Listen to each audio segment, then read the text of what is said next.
حضرت انس بن مالک رضی اللہ تعالیٰ عنہ سے روایت ہے کہ جب مسلمان زیادہ ہو گئے تو مشورہ ہوا کہ کسی ایسی چیز کے ذریعے نماز کے وقت کا اعلان ہو جسے سب لوگ سمجھ لیں۔ کچھ لوگوں نے ذکر کیا کہ آگ روشن کی جائے یا نرسنگا کے ذریعے اعلان کریں، لیکن آخر میں بلال کو حکم دیا گیا کہ اذان کے کلمات 2 دفعہ کہیں اور تکبیر کے ایک دفعہ۔ صحیح بخاری حدیث نمبر 606۔ انس بن مالک رضی اللہ تعالیٰ عنہ سے روایت ہے کہ بلال کو حکم دیا گیا کہ اذان کے کلمات 2 دفعہ کہیں اور تکبیر میں یہی کلمات ایک دفعہ۔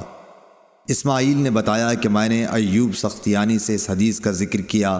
تو انہوں نے کہا مگر لفظ قد قامت الصلاۃ 2 ہی دفعہ کہا جائے گا۔ صحیح بخاری حدیث نمبر 607۔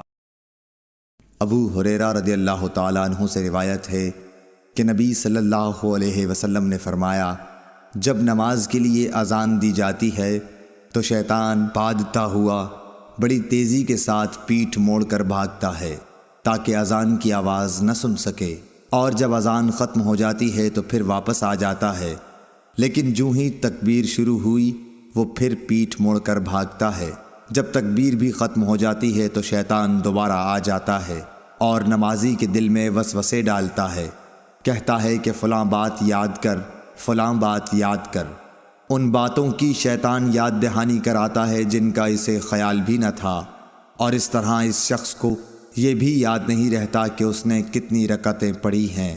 صحیح بخاری حدیث نمبر 608۔ امام مالک نے عبد الرحمن بن عبداللہ بن عبد الرحمن بن ابی صعصعہ انصاری سے خبر دی، پھر عبد الرحمن مازنی اپنے والد عبداللہ سے بیان کرتے ہیں کہ ان کے والد نے انہیں خبر دی کہ حضرت ابو سعید خدری رضی اللہ تعالیٰ عنہ صحابی نے ان سے بیان کیا کہ میں دیکھتا ہوں کہ تمہیں بکریوں اور جنگل میں رہنا پسند ہے، اس لیے جب تم جنگل میں اپنی بکریوں کو لیے ہوئے موجود ہو اور نماز کے لیے اذان دو تو تم بلند آواز سے اذان دیا کرو، کیونکہ جن و انس بلکہ تمام ہی چیزیں جو مؤذن کی آواز سنتی ہیں قیامت کے دن اس پر گواہی دیں گی۔ حضرت ابو سعید رضی اللہ تعالیٰ عنہ نے فرمایا کہ یہ میں نے نبی صلی اللہ علیہ وسلم سے سنا ہے۔ صحیح بخاری حدیث نمبر 609۔ حضرت انس رضی اللہ تعالیٰ عنہ سے روایت ہے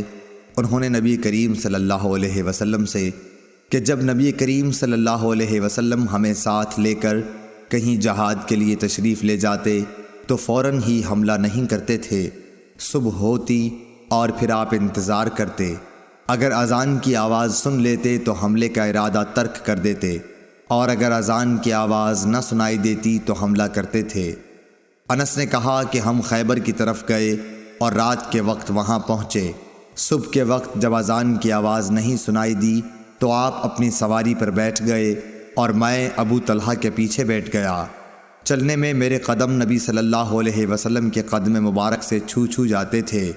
انس نے کہا کہ خیبر کے لوگ اپنے ٹوکروں اور کدالوں کو لیے ہوئے اپنے کام کاج کو باہر نکلے تو انہوں نے رسول کریم صلی اللہ علیہ وسلم کو دیکھا اور چلا اٹھے کہ محمد واللہ محمد صلی اللہ علیہ وسلم پوری فوج سمیت آ گئے۔ انس نے کہا کہ جب نبی صلی اللہ علیہ وسلم نے انہیں دیکھا تو آپ نے فرمایا اللہ اکبر اللہ اکبر، خیبر پر خرابی آ گئی، بے شک جب ہم کسی قوم کے میدان میں اتر جائیں تو ڈرائے ہوئے لوگوں کی صبح بری ہوگی۔ صحیح بخاری حدیث نمبر 610۔